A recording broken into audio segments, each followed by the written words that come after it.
Well. Narito na naman po tayo. Itong yung kauntahan. Kuya Clerby po. Ngayon ang ating tatalakayin ay may kinalaman sa tadhana o masasabi natin sa English ay destiny. Ano ba ito? Ano itong destiny? At bakit merong destiny? Ang alam kasi natin sa destiny ay yung huling pupuntahan natin. Hindi. Ang destiny ay yung itatadhana sa atin sa bawat panahon ng ating buhay. Halimbawa, ikaw ay may pangarap. Maaaring pangarap mong maging sikat o maging doktor o maging sikat na engineer o sabihin natin maging presidente. Ito ay itinuturing mong tadhana para sa iyo. Sa iyong sarili.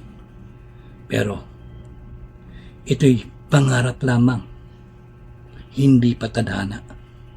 Kasi, kapag tinadhana sa iyo yan, ay mangyayaring ikaw nga ay magiging isang mahusay na doktor.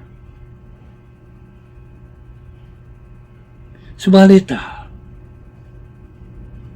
ano ba talaga ang ibig sabihin ng tadhana o destiny? Marami tayong ginagawa sa buhay. Marami tayong iniisip. At akala natin, yung ating mga ginagawa, yun ang magbibigay sa atin ng magandang tadhana o destiny. Subalit, minsan, mas maraming kabiguan. Bakit? Kasi yung inaasahan natin ay hindi nangyayari. Yung gusto nating maging destiny natin hindi umuubra o hindi nangyayari. So, ibig sabihin lang nun, hindi mo yung destiny. So, dapat lang na tumigil ka sa iyong ginagawa. O mag-isip-isip ka. Halimbawa, ikaw ay nag-aaral pa lamang. Meron akong isang taong sinabihan Ang sabi ko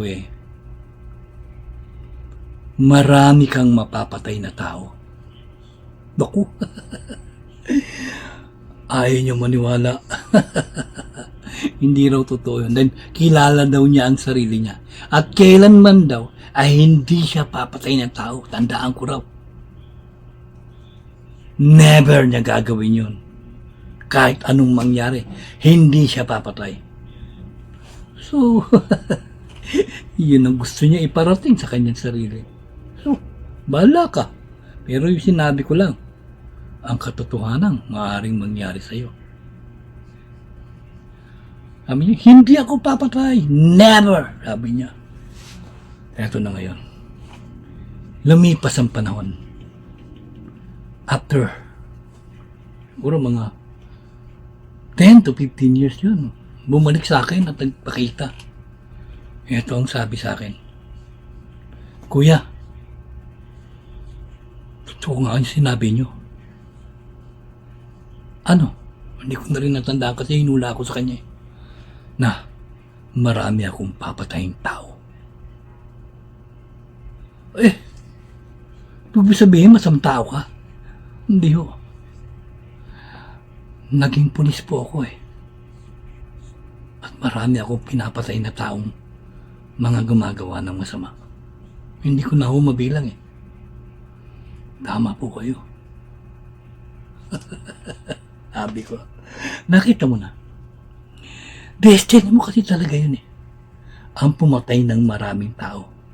Hindi nga lang doon sa iniisip mong papatay kang isang salbahe. Hindi ganun.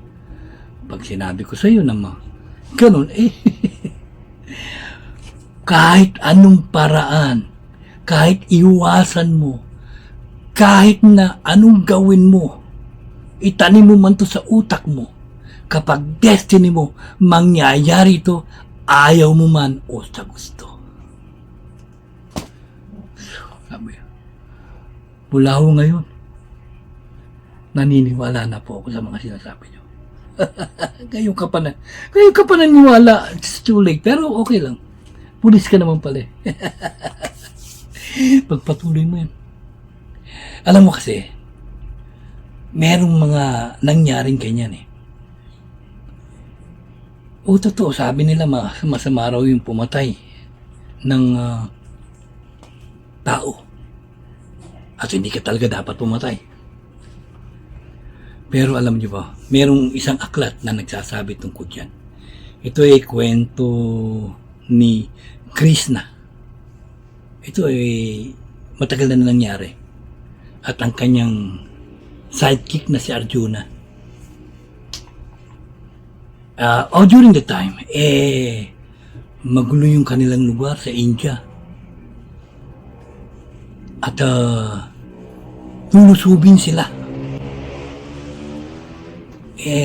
Si Krishna ay talagang enlightened siyang tao. At mabait, mabuti. Kaya ayaw niyang pumatay. Hindi niya magagawa. Sabi nga niya, susuko na lang siya, pero ang sabi sa kanya ni Arjuna, hindi. Kailangan lumabang ka. Kailangan pumatay ka. Dahil kapag hindi ka lumaban, mas maraming mamamatay at mawawala ang inyong lahi. Mabigat, pero kailangan lumaban ni Krishna upang ipagtanggol ang kanyang sarili, ang kanyang mga minamahal, ang mga taong nasa kanyang karya.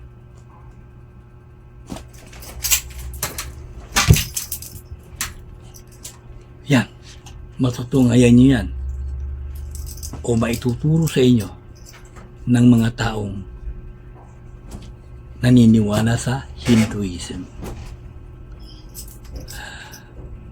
Kaya nga merong Hari Krishna, Hari Krishna. Kasi great man din si Krishna. Totoo yan. So, kailangan niya lumaban. Kailangan niya pumatay. Para sa ikabubuti.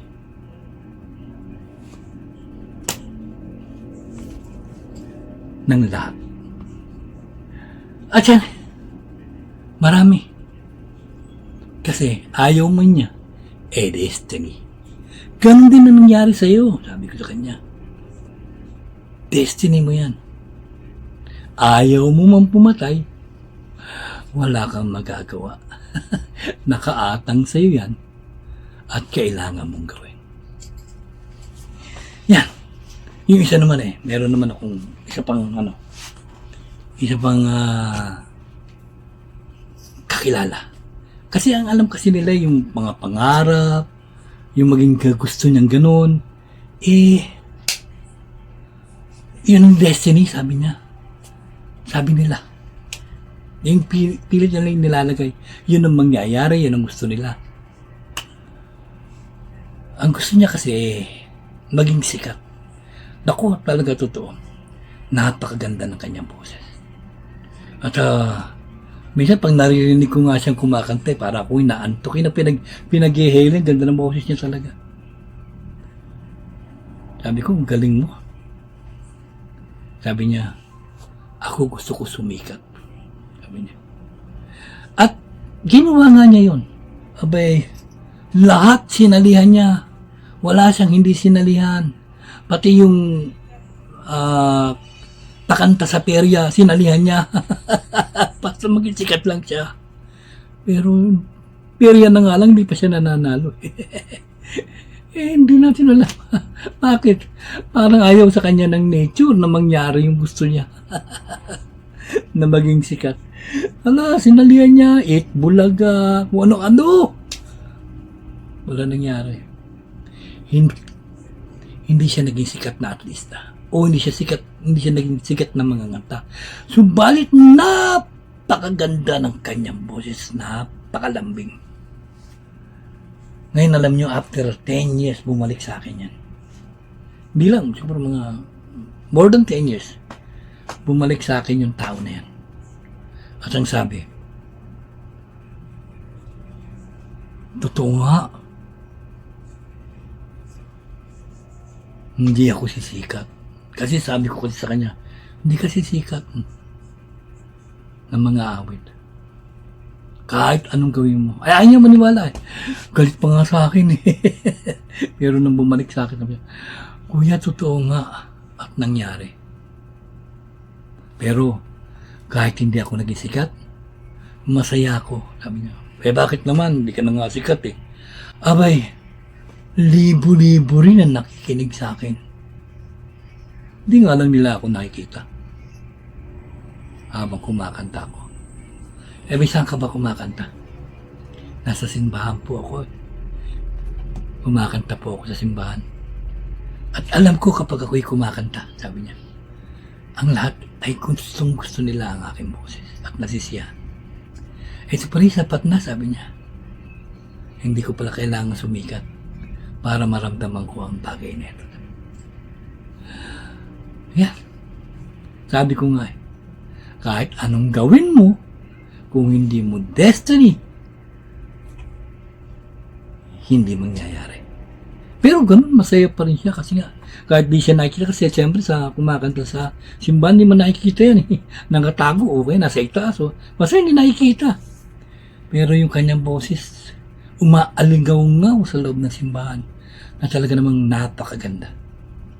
Sabi ko sa kanya, tuloy mo lang yan. Ganyan talaga ang buhay. At marami pa. Tayo, ang gusto natin lahat marating. Ang gusto natin lahat nakuha.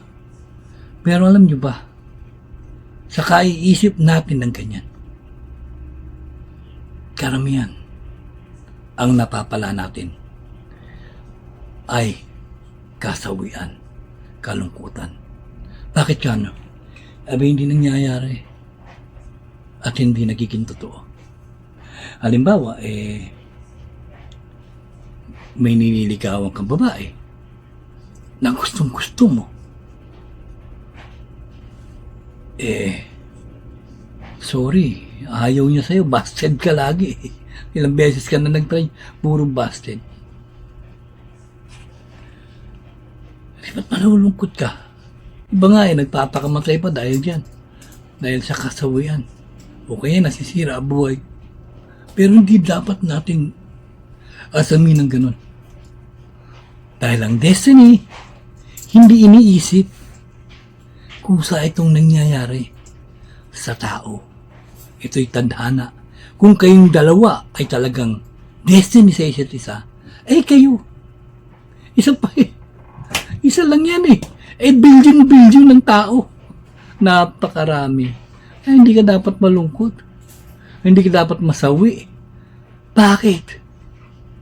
Marami ang pwedeng mahalin. At yan, magiging memories na lang. Alaala na lang. At someday, Ilusyon na lang. Wala na.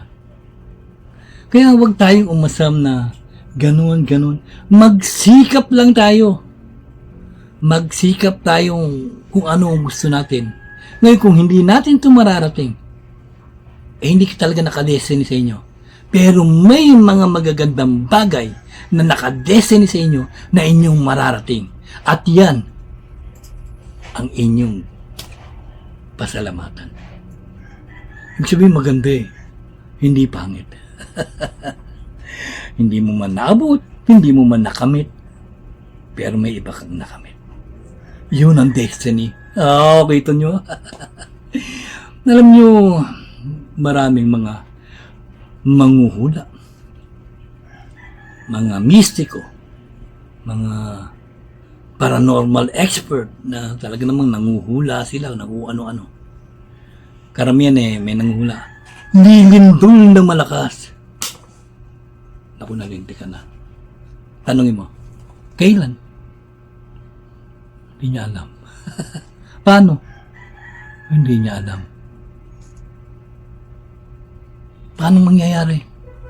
Hindi niya alam. Hindi ito nangangahulugang hindi totoo yung kanyang sinabi. Kasi, kadalasan, karamihan ng ganyan, sa Akashic Record yan nakikita. Baka naligaw yung kanilang subconscious sa Akashic Record at nabasa niya at napanood.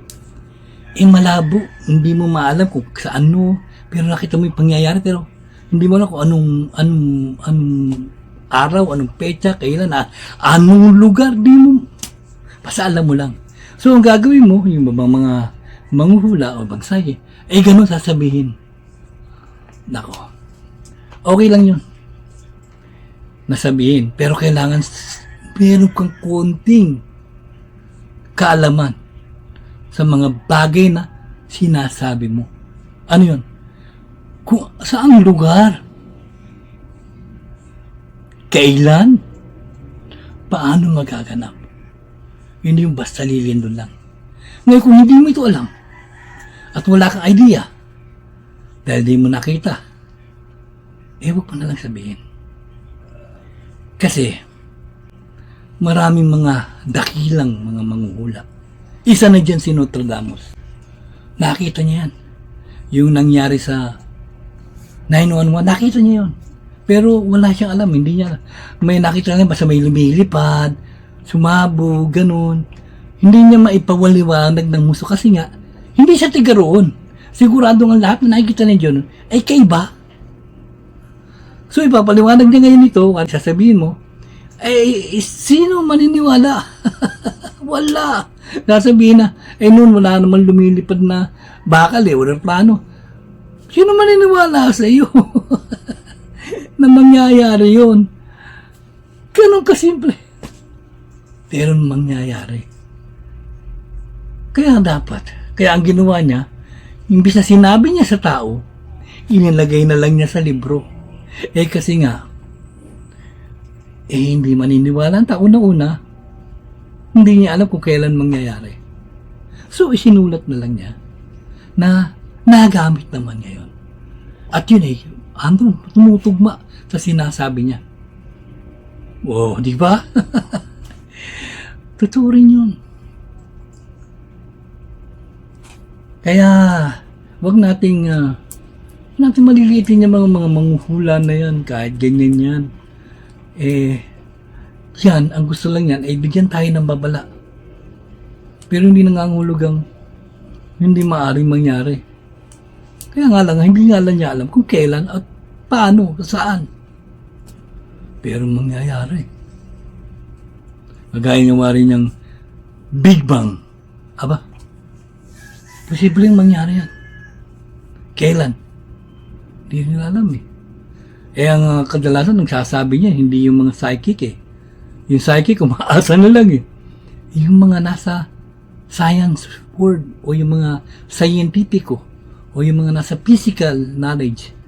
Siya na nagsasabi niyan na baka lumindol. Isang malakas na lindol na binigyan pa nila ng intensity 9. Wow, lakas talaga nun. Dudurugin ka nun. Kahit anong nakatayo sigurong building talagang mayayanig At iba, baka magiba. Kakatakot, di ba?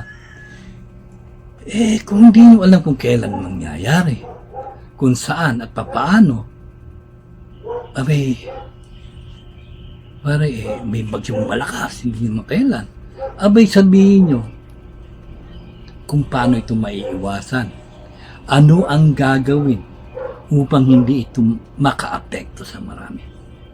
At baka yun, marami pang makaligtas kung ito mo na may mangyari. Hindi ko sinasabing yan ng mga... Pero sa totoo lang, marami ngayong mga psychic na natutulan ng konti, may nagturo sa kanila.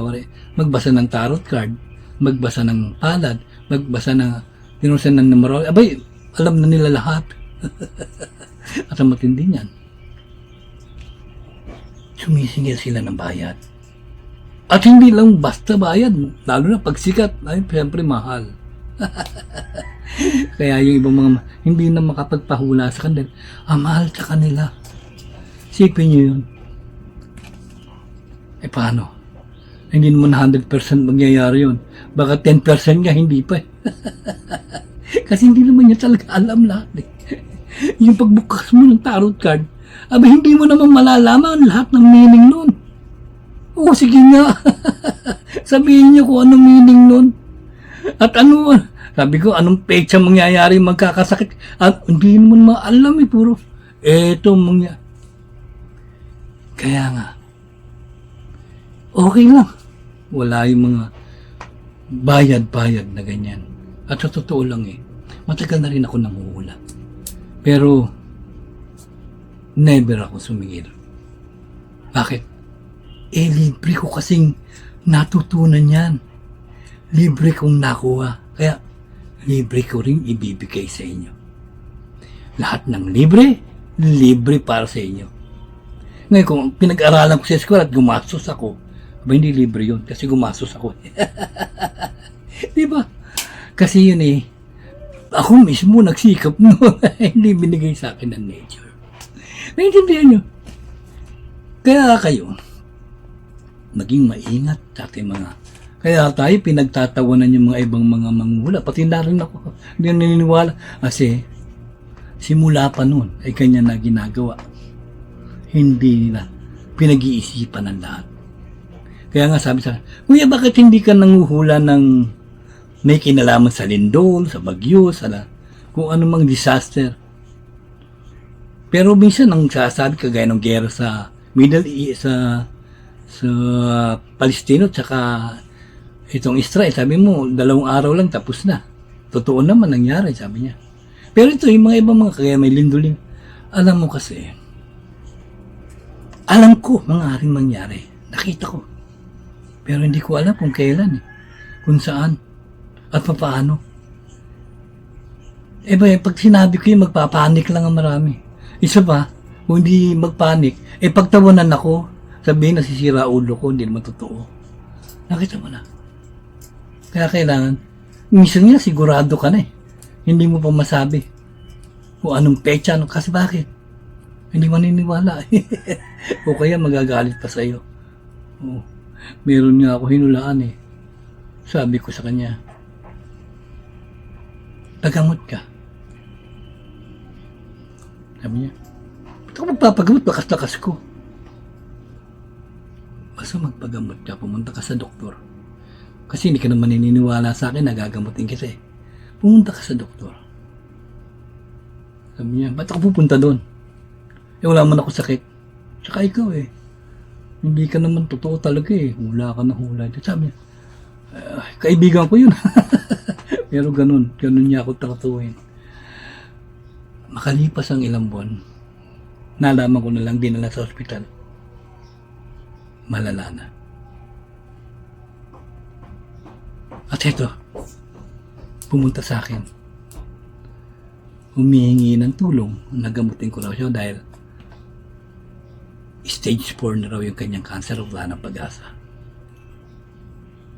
Pero, hindi ko na maaawat yun. Hindi ko na siya mapipigil ang mangyari dahil naka-destiny na yan. Kaya sabi ko sa kanya, pasensya na. Hindi ko na kayang gamutin yan. Kaya ko man, pero destinado ka na dyan. Yan ang mangyayari sa'yo. Kung nakinig ka lamang sa akin noong una, siguro makikiway natin ang iyong destiny. Ibig sabihin mauudlot natin. Kasi ang lahat ng bagay, pagka future, pwedeng baguhin. Pwedeng ibahin. Kung waring mangyayari ganun sa araw ng Lunes, pwedeng baguhin yun. Gagawa ka ng mga paraan at magiging Sabado. Pwede yun. Kasi alam mo. Pero, minsan, kapag may mga tao nagsasabi sa, naku, ang taba mo. Galit ka. Ibig sabihin nun, mataba ka na talaga. At dapat ka magbawas. Abay, delikado, baka meron ka ng diabetes, meron ka ng high blood.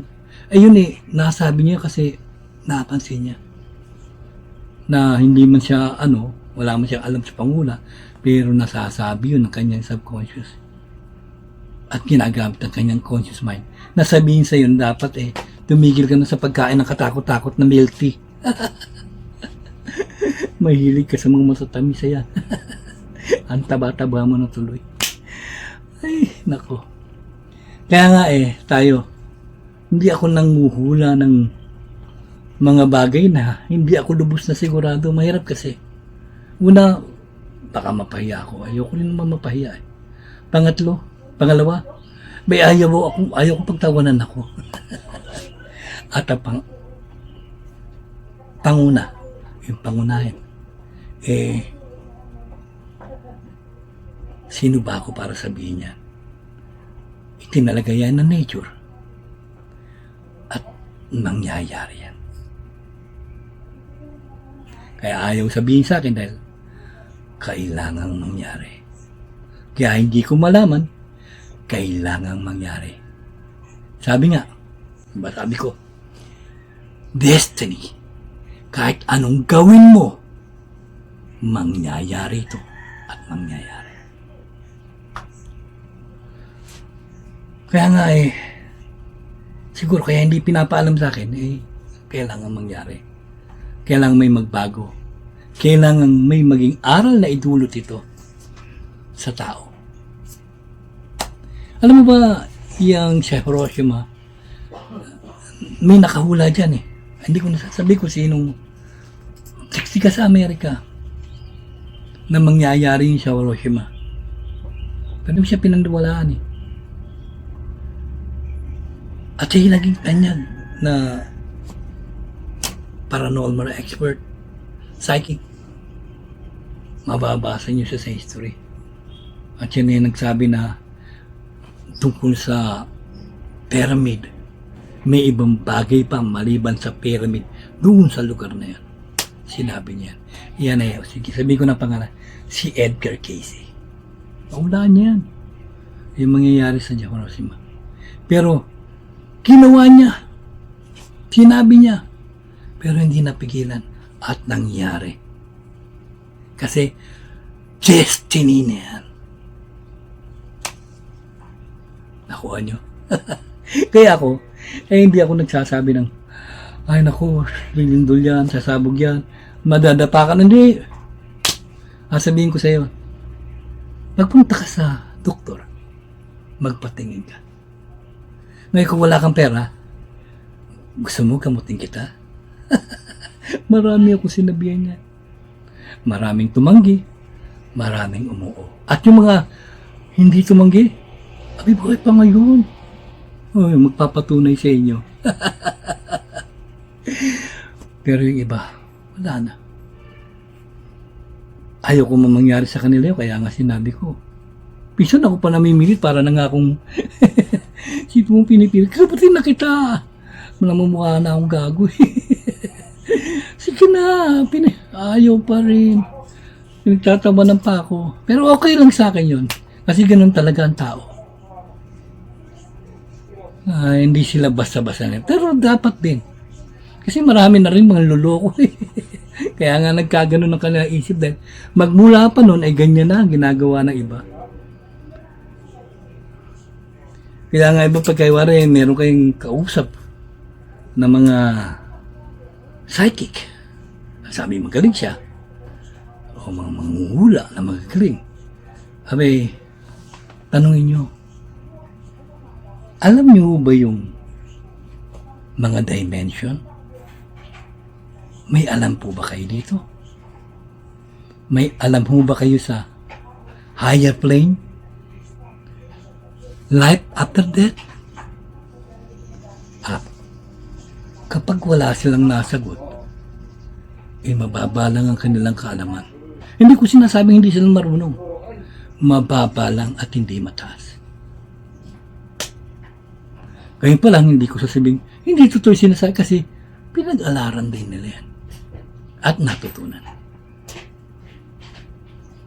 Ang di nga lang maganda, sinisingil ka ng 1,000 bawat tula sa iyo. Ay nako. Anyway, ganyan talaga. At yan ang destiny. Destiny, hindi dahil mangyayari, kundi yan ang mga bagay na dadaanan mo habang ikaw'y nabubuhay. Ibig sabihin, yan ang mapapangasawa mo. Tadhana mo yan, destiny mo. Dadaanan mo yan at mapapangasawa mo yan. Yan ang destiny. Mga bagay-bagay na mangyayari sa iyo na iyong dadaanan sa iyong buhay hanggang makarating ka doon sa tinatawag na final destination. Ano yun? Patay. Yun naman talaga eh. Ganun talaga. Sa ngayon, pero yung ito mahirap eh. Meron akong nakita eh na mga 5 to 7 years from now. I'm not exactly sigurado sa tamang years na darating. Pero ang aking tansya, 5 to 7 years na matutuklasan o madidiscover ang isang gamot na pipigil sa pagtanda ng tao at pipigil na tumanda ang ating physical appearance. Halimbawa, uminom ka ng gamot na ito, edad 40 ka, abay, 40 ka na. Hanggang tumating humaba ang panahon, gano'n na itsura mo. Hindi ka natatanda. Nang pupuntang 60 o huwag ka na may 20, uminom ka kagad dito, naku, 20 ka na forever. Sa umpisa, hindi pa siyempre masyadong develop ang gamot na ito, pero ang tao maaari ng mabuhay ng mga from 3 to 400 years. Ngayon 100 hirap na hirap eh. Ito, 3 to 400 years, maaaring mabuhay ang tao. And later on, habang nade-develop ang gamot na ito, maaaring tumagal na ang tao from 1,000 to 10,000 years. And then, someday, habang patuloy pa siya, wala nang kamatayan. Hindi na mamamatay ang tao. Ganon. Pero, this drug ay magkakaroon ng malaking epekto sa ating metabolism, lalong-lalo na sa ating reproductive system. Bakit? Kapag ininom na ito ng tao, maaring hindi na mga nakang isang tao at hindi na dumami pa ang tao. Kaya nga nakita ko may batas na ilalabas ng tao na hindi pwedeng mamatay ang tao. At ang yung tinatawag na pagpapakamatay, mortal sin, di ba? Sa walang kapatawaran. Dito, pag nagpakamatay ka sa tao, during that time, pagdating ng panahon, abay, matindi ang kaparusahan. Naku, ayaw mo na magpakamatay talaga. Wari, tumalong ka sa building, pakamatay ka, durug-durug ka. Maya-maya gising ka na naman. Bakit? Abay, inareglo ka nila, inayos ka na. Kasi during that time, ang lahat ay maaari nang gawin ng science. Bubuin ka na naman nila. Ayun. Ngayon, yung kaluluwa mo, dahil buo ka pa, pwede ka pa magamit, pabalik sa iyo yun. Kaya magigising ka, nasa loob ka ng kulungan, nakakulong ka, at this time, forever kang makukulong. Habang buhay ka. Ay, wala nang kamatayan. Paano na yun? Forever ka talaga nakakulong doon. Yun ang impyerno. Kaya ngayon, mapalad pa rin tayo na hindi mangyari yon. Kasi kahit naman madiscover ng mga mamamatay pa rin after 400 years. So mamatay. Kasi kailangan kasing mamatay ng tao. Bakit? Kapag ito ang hindi nangyari, kailanman hindi na mag-i-evolve ang ating mga espiritu. Kasi ang ating subconscious mind saka ang halos isa yan soul ay aakyat yan sa higher plane upang doon danasin ang iba-ibang bagay at doon mag-aral ng iba-ibang bagay tungkol sa physical, tungkol sa spiritual at tungkol sa lahat. At isisilang dito yan. For example, pag silang niya, pinag-aralan na yun, siya pala yung makakadiscover ng gamot para sa AIDS. Sige mo. Galing siya si Persia pala. Siya nakakaalam. Doon niya napag-aral yun sa higher plane. At binigay na lang sa kanya dito. Yan na yung mga computer, mga doon pinag-aaralan niya, kaya nadidevelop. Isipin mo po kabataan yung mga marunong sa mga ganyan. Yung mga mata, hindi na masyado. Wala itong na-discover, quantum technology, abay puro kabataan ang gumawa niyan. Oh. Isipin mo mga galing sa higher plane yung mga kabataan na yun at ngayon gumagawa na ng quantum technology, artificial intelligence, at marami pang iba. Yan. Tandaan nyo, pag sinabing destiny, yun ay nakatadhana na at mangyayari sa inyo, whether you like it or not, kahit anong gawin nyo, pigilin nyo, anong gawin nyo, mangyayari yun. Hindi, wala iwas ka ng iwas doon sa isang lalaki, pero siya pala ang destiny mo. Aba, ayun, kaiiwas mo. Kung saan sa katuloy, nabubungi ka, napupuntahan, sisira ka. Pero bandang huli, sa kanya rin ang baksak mo. Bakit? Siya na lang magmamahal sa iyo kasi nasira ka na Pero hindi mo siya pinansin. Iniwasan mo, ayaw mo. Pero doon ka rin sa ba. Kasi siya yung destiny mo Oh, di ba? Ganun. Whatever you want, whatever you need, kahit ano, pag hindi mo destiny, hindi mo makakamit. Pero yung ayaw mo, hindi mo gusto, pag destiny mo yun, mangyayari yun. Kaya huwag kayo magtataka. Bakit si Pedro yun napakasawa? Pangit-pangit nun. Yung pa isa pa, yung pag-ibig, walang pangit, walang maganda, walang matalino, walang bobo. Isa lang yan. Destiny lang yan. Kumbaga yun na naka-destiny sa kanya. At ikaw ba naka-destiny para malinawan ng iyong spiritual na kaalaman? Abay, kung naka-destiny ka, makikinig ka sa akin. Pero kung hindi, magtatawanan mo ako. Sasabihin mo, hindi ka totoo. Pero, baka naka-destiny ka dyan, approve ako sa iyo. At marami ako dyan, mga kabataan. Nung isang araw, tuntua nga ako dahil may mga nakausap ako mga kabataan na naniniwala naman sila. At gustong matuto.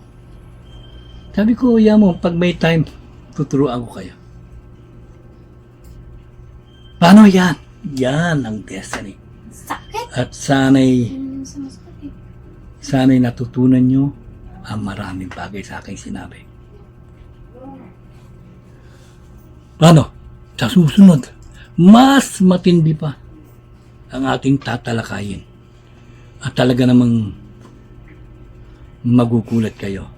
Ngayon kung magtataka kayo kung ano yung mga sinasabi ko tungkol sa mga higher plane, mga dimension, at kung ano-ano pang mga word, kaya na word of desire, word of emotion, abay, balikan nyo lang yung aking mga serye. Andun, piniliwanag ko yan. At meron din akong, kahit pa paano, may tapyaw na kaalaman tungkol sa destiny. Yan yung numerology. Pwede nyo pag-aralan yan. Isinulat ko rin yan. Andun, malinaw na malinaw ang mga sinabi ko. At mapag-aral, at magagamit nyo. At alam nyo na kung ano mangyayari sa inyo. Kasi yun ang inyong destiny number. Di ba? Sige. Salamat nga pala sa mga nanood sa akin.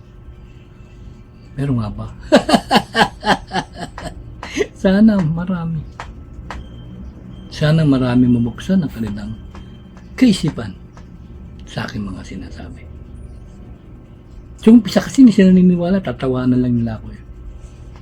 Pero, later on, alam ko, lahat ng aking sinasabi, ginagawa, lahat na yan aking mga tinuturo, lahat yan ay mahalaga pagdating ng panahon. At nagagamit yan ng mga tao sa kanilang pang-araw-araw na buhay, sa kanilang physical knowledge, spiritual knowledge, at kung ano-ano pa. Hanggang dito na lang. Hanggang sa susunod.